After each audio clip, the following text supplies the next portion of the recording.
Hola, mi nombre es Aiton Giovanni Ortega Hernández, soy del Centro de Alguense de Estudios Superiores. Les voy a platicar todo lo que vimos en la materia de oratoria del segundo semestre de la licenciatura en Ciencias de Comunicación, impartida por el profesor Álvaro Muñoz. ¿Qué es la oratoria? Son formas y técnicas que permiten expresarnos principalmente de una manera oral, con claridad y facilidad sin temor entre el público numerosos y variados con la intención de transmitir un determinado mensaje. Es el arte de hablar con coherencia, deleitar, persuadir, conmover por medio de las palabras. ¿Cómo es útil para el público? ¿En qué es útil?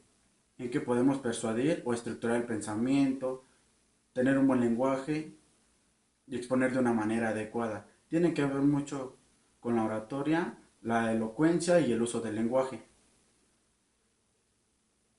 Luego vimos un ejercicio de varias palabras. Cada uno tenía que decir una frase o una palabra con la que expresáramos algo. Y de ahí hacer un ejercicio con un abecedario. Y de ahí teníamos que resolver un cuento o algo parecido. Después de ahí vimos lo que era tema o ámbito profesional, lo que era la clasificación de la oratoria. La oratoria social, oratoria pedagógica, oratoria forense, política, religiosa, empresarial y artística. En la oratoria social es la forma de hablar para que entiendan las personas. En la oratoria pedagógica, forma de hablar para que entiendan los alumnos. En la oratoria forense, estudios científicos, judiciales o de juicios. Oratoria política, campañas y discursos. Oratoria religiosa, discursos sacerdotal o discursos de alguna religión. De oratoria militar se utiliza en el ámbito castrense, en la oratoria empresarial para promover o vender algo. Oratoria artística entra por medio de la palabra poesía, cuento o fábula. Para la intención del comunicativo debe ser individual o colectiva. El individual entra a lo que es discurso y la conferencia en la colectiva, mesa redonda, debate, foro, cónclave y la entrevista. También hicimos un ejercicio en un párrafo de 8 renglones, explicar a alguien cómo le podemos decir a alguien que estamos ocupados sin mencionar estás ocupado. Fue un ejercicio muy fácil en el que vimos en el primer parcial. Después vimos lo que es... A ver,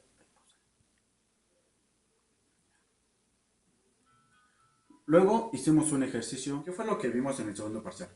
En el segundo parcial vimos imagen pública. Es la percepción dominante que se tiene de una persona o una institución que se forman gracias a una forma pública, los factores son el ambiente visual, física y el audiovisual. Eso fue lo que empezamos a ver en el segundo parcial. El lenguaje corporal se lee de esta manera. El 100%, 93% es no verbal. El 7% restante es la comunicación verbal. Así que nosotros cuando exponemos o hacemos alguna actividad hablando frente a alguien, nuestro lenguaje es más notorio cuando nosotros estamos haciendo alguna expresión, algún movimiento con las manos, algún gesto, algún contacto visual. Y el otro 7% es como nosotros hablamos frente al público y tratamos de dar a entender las cosas con nuestra voz, con nuestras palabras que nosotros sacamos. Eso es lo que es, así se lee el lenguaje corporal. ¿Qué comunico? ¿Cómo lo comunico? La mirada íntima, el contacto corporal, la cercanía con el público y la que me espera. La que me espera es la cercanía, la periférica.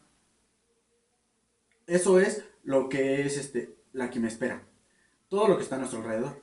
El gesto y su relación con la mirada y la mentira. Cuando nosotros estamos nerviosos, hacemos varias cosas que no es convincente, que no ayudan a convencer a la gente o que no llegue el mensaje como tiene que llegar. El contacto visual excesivo, eso es malo. También la mirada, a cambiar la mirada hacia arriba, o ver hacia la derecha, o ver hacia la izquierda, tocarse los ojos, frotarse la nariz, este, recordando el suceso o mover la boca. Esos son gestos que no podemos hacer porque la gente no nos va a creer lo que le estamos tratando de entender o cuando estamos hablando. Eso no lo tenemos que hacer porque ven que estamos nerviosos. Ese es el gesto y su relación con la mentira. En la imagen pública es un instrumento de comunicación oral que se establece entre dos o más personas, el entrevistado y el entrevistador, con el fin de obtener una información o una opinión para conocer la personalidad de alguien. Debe tener en claro que al público que va a la entrevista o la presentación debe de quedarle concreto. Después vimos lo que es miedo del orador.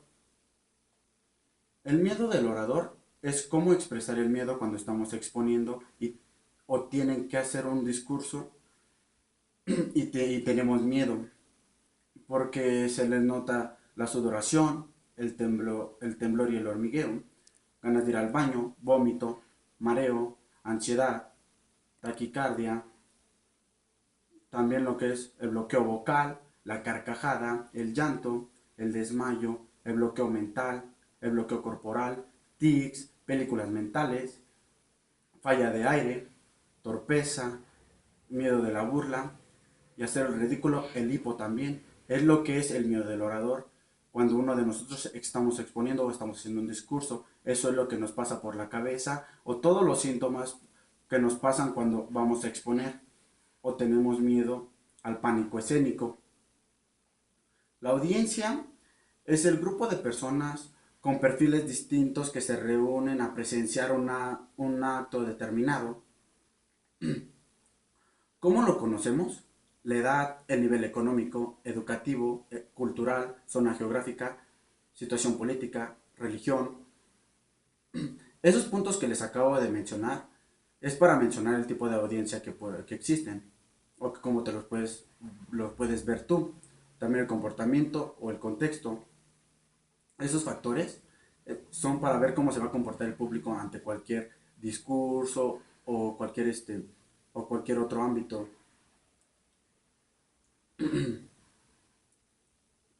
Hay muchos tipos de discursos, entre ellos el formativo, el persuasivo. El formativo transmite la información, el lenguaje es formal y es su vocablo distinto. Y pone datos connotativos. Y da cifras y porcentajes. En el persuasivo se dirige a las emociones, usa metáforas de doble sentido, uso verbal hiperactivo y busca varios cambios. Y ahí es para convencer a la persona. Luego, el profesor nos puso a iniciar un discurso acerca de un tema que nos llamara la atención. Yo lo hice acerca de la historia de la Federación Mexicana de Fútbol. Puse mi esquema de ideas, mi documentación. También empecé a hacer el discurso, presentación personal, Ya en el cuarto parcial vimos lo que es el debate. El debate con el moderador y los debatientes. El moderador es el que da el pase de palabra, da la sesión de preguntas. Él es como el que dice, el que manda en el debate. El que dice a quién le toca decir, a quién le toca opinar, a quién le toca atacar, a quién le toca defender. Hicimos 2 debates en el semestre. Esos 2 debates, uno se trató sobre lo que pasó con Ayotzinapa y todo lo que estaba aconteciendo con las marchas y con Peña Nieto. En ese debate no hubo calificación de por medio. En el segundo debate se trató de lo que era tipos de líder. Eso de tipos de líder lo habíamos visto en la materia de psicología con el profesor Arturo. También en ese mismo debate se hicieron 3 equipos. Los 3 equipos iban incluidos como de 5 o 6 integrantes del grupo, que era el equipo de Zoé, el equipo de Linda y el equipo de Fernanda. De esos 3 equipos, cada quien tenía que escoger a los que defendían, a los que atacaban y al que iba a exponer. De esos tres equipos empezamos a hablar y cada uno empezó a exponer. El equipo de Fernanda era como el que menos argumentos tenía. Después de ahí seguíamos nosotros y el equipo que ganó prácticamente fue el equipo de Zoe, porque exponían bien y tenían argumentos con qué defenderse. Veían cuáles eran sus puntos débiles, los anotaban y atacaban después. Esos son puntos que tú debes de tomar cuando vas a hacer un debate. Debes de ver cómo vas a ver sus puntos débiles de los otros equipos y así los vas anotando y cuando te toque atacar, tú les das con todo para que así tengan puntos menos o se vayan empezando a ir para abajo y ya no poder contestar al debate. Este debate se puso bueno porque ya habían compañeros que se empezaban a molestar como los atacaban. Entre ellos era Zoe y Paola. Los maestros ya al final dieron su punto de vista de cada equipo y nos daban consejos de cómo mejorar el debate. Ahí sí hubo calificación de por medio en dos materias, en lo que era psicología y oratoria. Aparte estaba la maestra o la licenciada Leticia Arevalo para ver cómo hablábamos o si usábamos la pregunta o la figura retórica al momento de andar exponiendo. Esto fue lo que es el debate y todo lo que vimos en el cuarto parcial se trató de debate. Bueno, eso es todo lo que vimos.